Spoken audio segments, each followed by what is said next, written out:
Smart Travels is a grand tour of the old world, the people, places, sights, and distinctly European flavors. Our host is travel writer and columnist Rudy Maxa, Public Radio's original savvy traveler. Now, tips, trips, and secret places on Smart Travels.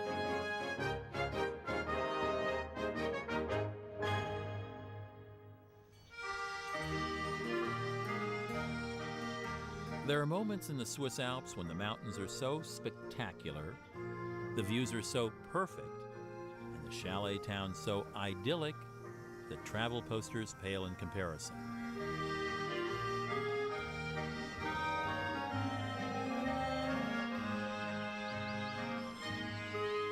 Welcome to Switzerland, a rugged little country where cowbells jingle, alpine flowers scent the air, and mountain trails lead to bliss. Switzerland's an easy place to holiday. With a great tourist infrastructure and unparalleled natural beauty, this country's a magnet for hikers, skiers, bikers, and plain old nature lovers. And as if the scenery wasn't enough, the well-preserved cities brimming with art and culture are as fascinating to explore as the mountain passes. Small, landlocked Switzerland rests in the middle of Europe. We'll begin in the gorgeous Bernese Oberland region. With Interlaken as our launching point, we'll head to the resort town of Brienz, and then on to the scenic drama of the Schilthorn. Then it's off to vibrant Zurich for lots of shopping and a little tasty Swiss cuisine. Here in the Bernese Oberland, you get a concentration of rural Switzerland at its very best. Before the advent of tourism in these parts, agriculture defined life here, and its influence is still seen everywhere, from cows that dot the hillsides to local farmers baling hay. The Swiss can trace their identity back to the invading armies of Julius Caesar, who corralled their ancestors into lovely alpine real estate in the middle of Western Europe. With French, German, and Italian influences, the small Swiss states evolved into a self-reliant and democratic-minded lot. During the Middle Ages, the nonconformist Swiss clashed with powerful Holy Roman emperors. Their independent spirit is perhaps best embodied in the folk hero William Tell. As the story goes, when a haughty Habsburg officer by the name of Gessler demanded that William Tell remove his hat in tribute, the proud Tell refused to do so. Now, this next part you might already know. Tell was arrested, and by way of punishment was compelled to shoot an apple off his own son's head. Of course, Tell, being an expert Swiss marksman, hit the apple, and fortunately for his son, only the apple. The most convenient base for exploring this area is Interlaken. This attractive town is well laid out to meet the needs of its many visitors. From here, you can easily hike to Switzerland's most rewarding trails, ride mountain cable cars, and cruise crystal lakes. The name Interlaken means between two lakes, and so it's no surprise that the town sits between Lakes Thun and Brienz. Lake Brienz, directly east of Interlaken, is the smaller of the two and proudly gives harbor to this fine steamboat.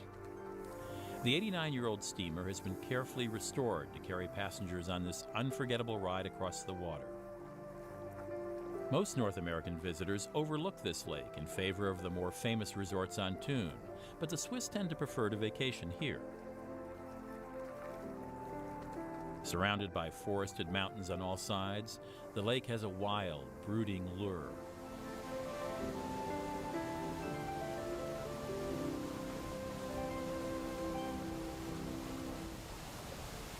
The boat docks in the town of Brienz. People have been living on this pretty site for the better part of 1,000 years. From town, we'll catch a ride on the Brienz-Rothorn Railway. Switzerland's oldest steam cog rail has been puffing its way up the Rothorn Mountain since 1892.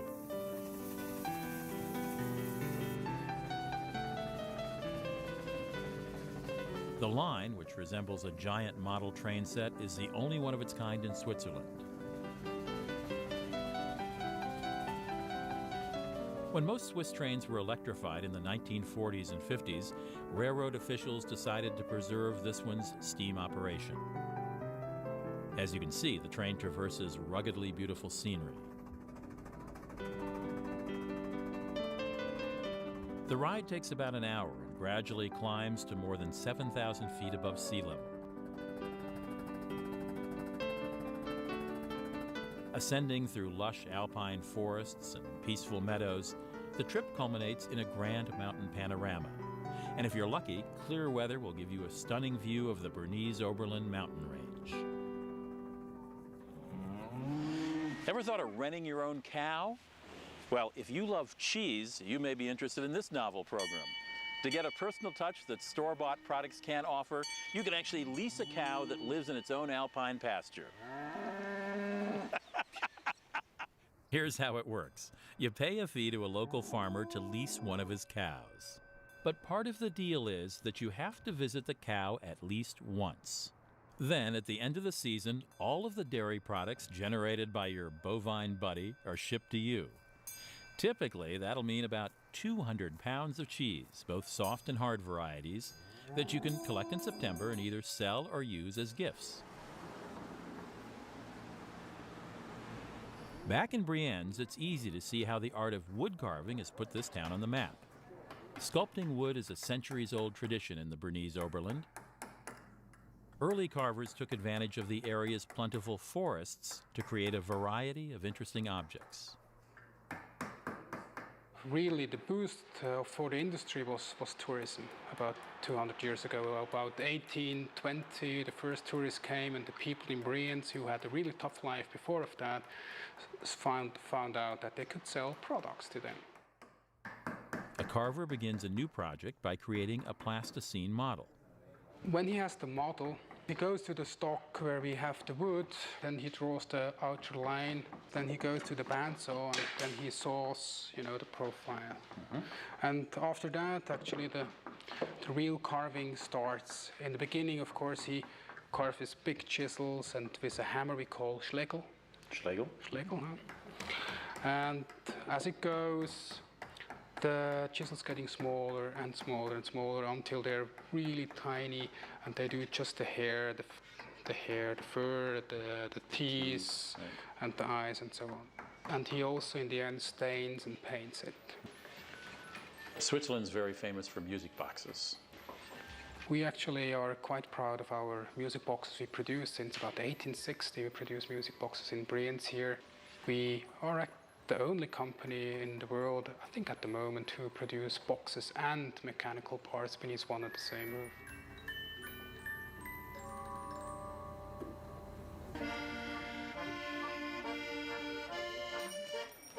You'll find more Swiss craftsmanship at the Ballenberg Open Air Museum. Open air museums are common in Europe, and this is one of the best.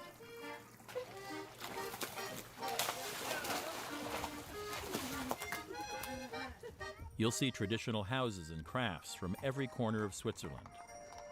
Many of the buildings were brought here for preservation because they were endangered at their original sites. You can peek over the shoulders of expert craftspeople and hear them explain time-honored techniques. Most of the handicrafts demonstrated in Ballenberg were long practiced by farm families to bring in extra money. Meager earnings from small plots of land meant farmers often needed additional sources of income. It's tempting to spend all day at the park, but there's lots more countryside to see. Switzerland's efficient public transportation system makes it an excellent destination for independent travelers. With one of these Swiss travel system passes, you can easily move throughout the country by rail, boat, and intercity lines. The passes offer a lot of flexibility, and you can choose from different options depending upon your itinerary.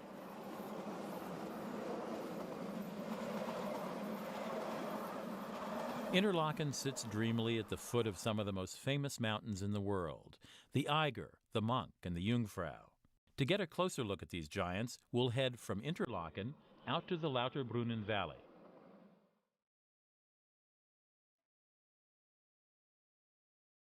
There are several different cable cars that can transport you up the sheer mountain sides. We're heading toward the Schilthorn Peak. Our cable car soars over the breathtaking panorama of the Lauterbrunnen Valley, with its sparkling waterfalls and myriad mountain trails.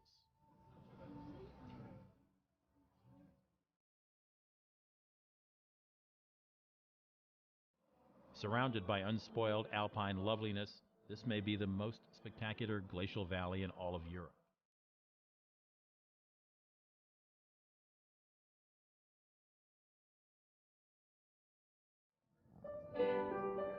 The cable car drops us in Mürren, a charming resort town with, you guessed it, unbelievable views. After the First World War, a steady stream of British tourists made this a popular winter destination. Now it draws visitors year-round. Cars aren't allowed in Mürren, so it's a haven of fresh air and alpine serenity.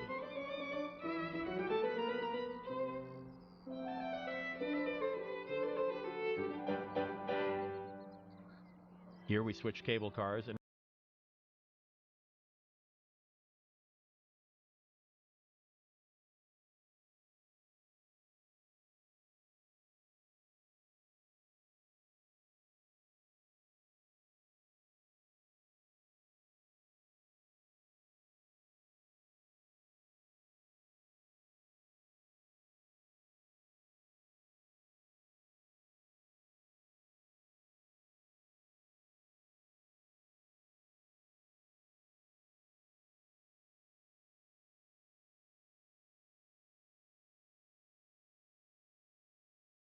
to savor this magnificent scenery at your own pace, you can head back down the mountain on foot via the area's network of hiking trails.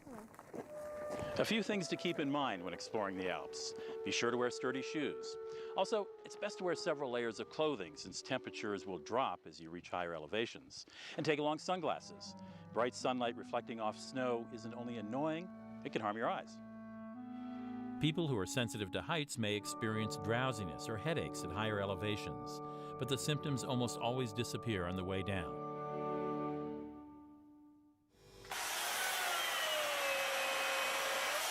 Sparkling alpine glaciers have inspired a distinctive art form here, ice sculpting. And first, when you carve, you have to get just the major proportion. Working from his studio in Interlaken, Bruno Henke has perfected the technique of transforming ice into frozen works of art.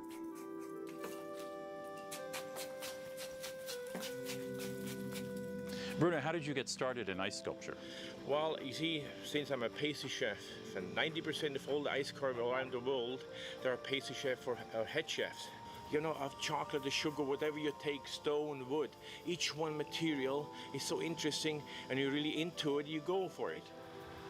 I inspire myself of the nature. Look at around here, beautiful place. And then the hardest part of ice carving, once you have the major cut done, then you have to bring the bird alive. In addition to supplying sculptures for formal banquets, Bruno displays many of his pieces at an ice museum on the top of the Jungfrau. As you stroll back past the flower-framed doorways on Interlaken streets, a bit of accordion music may catch your ear.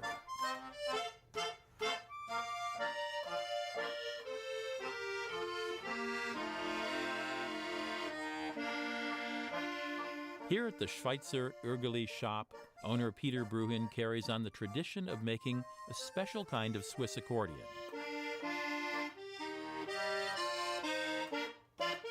Accordions were invented in Austria and brought to Switzerland in the 1830s. A Swiss inventor fashioned a completely new model of accordion, which he called Schweitzer Urgeli, named for his home district. With a few refinements along the way, this has become one of the main instruments used in Swiss music today.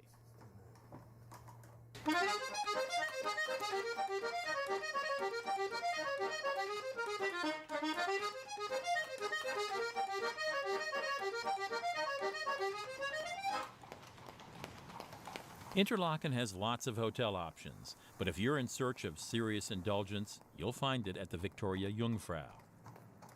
Done up in a richly ornate style, the landmark property has played host to everyone from the King of Siam to Mark Twain.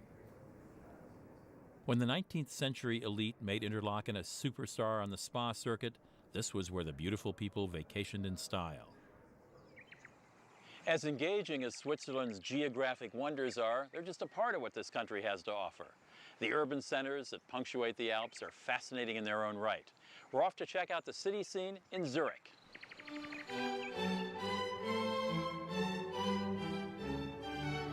Zurich, one of Europe's loveliest cities, straddles the river Limmat. It's large enough to offer all the usual big city amenities, but small enough to easily explore.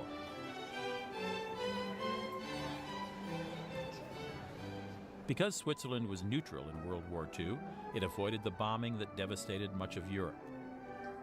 This city has long attracted writers and intellectuals. For a time, it was home to Lenin, Carl Jung, and James Joyce. And in 1916, here at the Cabaret Voltaire, a group of artists and performers started the Dadaist movement and stunned the art world with their anti-establishment works.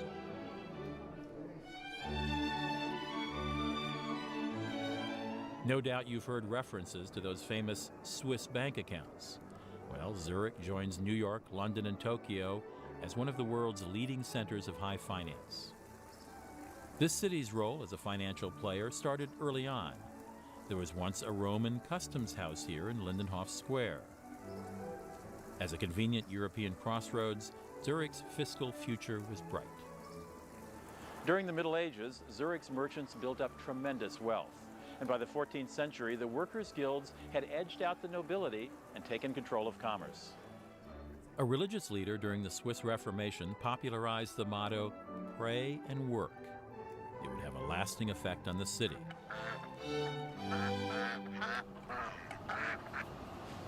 If upscale shopping is your thing, you've come to the right town. The Bahnhofstrasse revels in its reputation as Switzerland's most elegant, not to mention expensive, shopping street. The Swiss believe in quality, and here, quality costs money. If you're in search of designer chic and have money to spare, you'll find no shortage of fashionable choices. On the other hand, if you're holding tight to those purse strings, well, the window shopping is fun too. One of Zurich's hot buys is silk. During the Middle Ages, Italy dominated European silk production, and a strong trade developed between Zurich and the Lake Como area.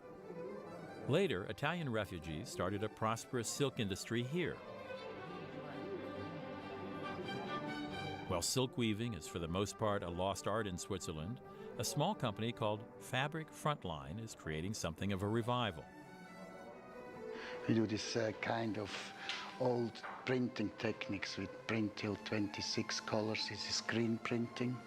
This is a very old traditional way to print.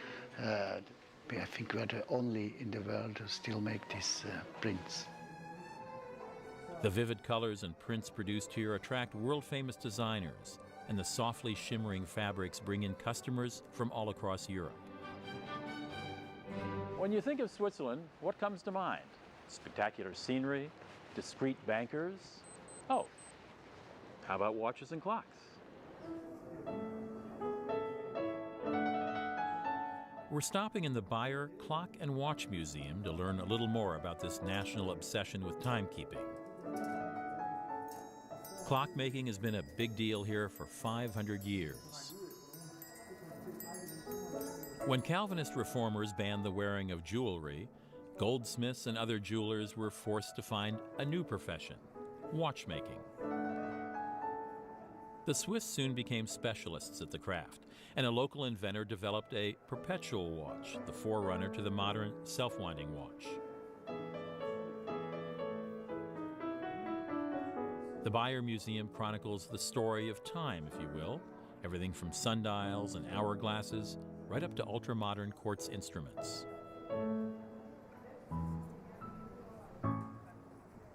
Our home in Zurich, the Hotel Ambassador, is a 10-minute walk from the Bahnhofstrasse. This boutique hotel is a favorite with business travelers. Built late in the 19th century, the Beaux Arts style building features the elegant ornamentation that was so popular in Paris at the time. But modern renovations place it firmly in the 21st century. Public transportation is the fastest and most convenient way to get around Zurich, and the city's trams are easy to use. After buying your ticket at a designated ticket machine, be sure to validate it before boarding your first tram. Trams work largely on the honor system, but inspectors do make spot checks and fines can be steep.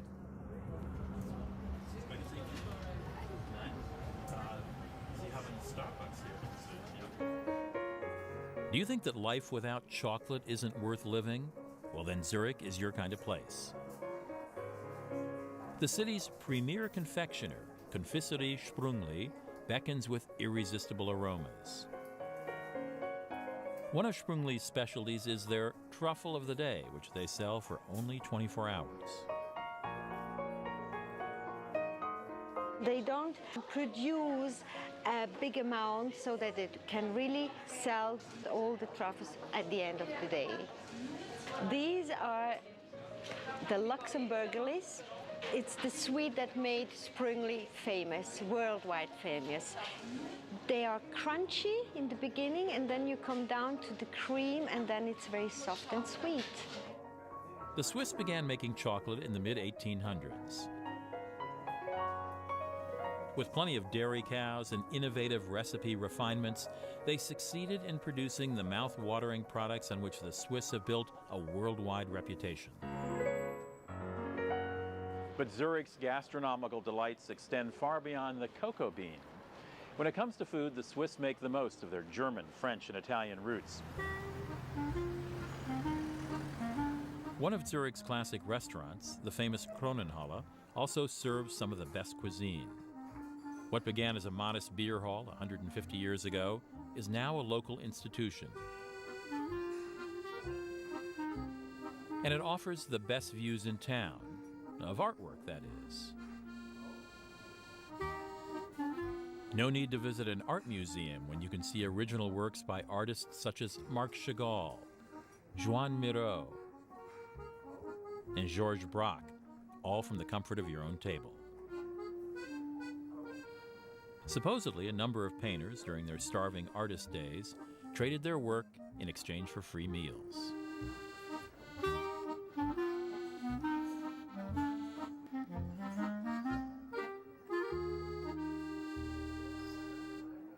Cap off the day like the locals do at the Apfelhammer Bar.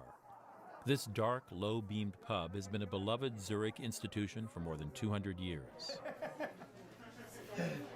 According to tradition, if you can swing up and wriggle your way through the gap between the beam and ceiling, then your beers are on the house. And that's one way to stay in shape for scaling those alpine summits. Whether in the cities or the countryside, as you travel through Switzerland, you'll discover the power of this small nation of colossal mountains. The alpine vistas will awe you. The thundering waterfalls will thrill you. And the hospitality will charm you. Switzerland is an energizing place to be. Just breathe in that mountain air. Why, it almost makes me want to yodel. Nah, I'll spare you that. Until next time, I'm Rudy Maxa. Auf Wiedersehen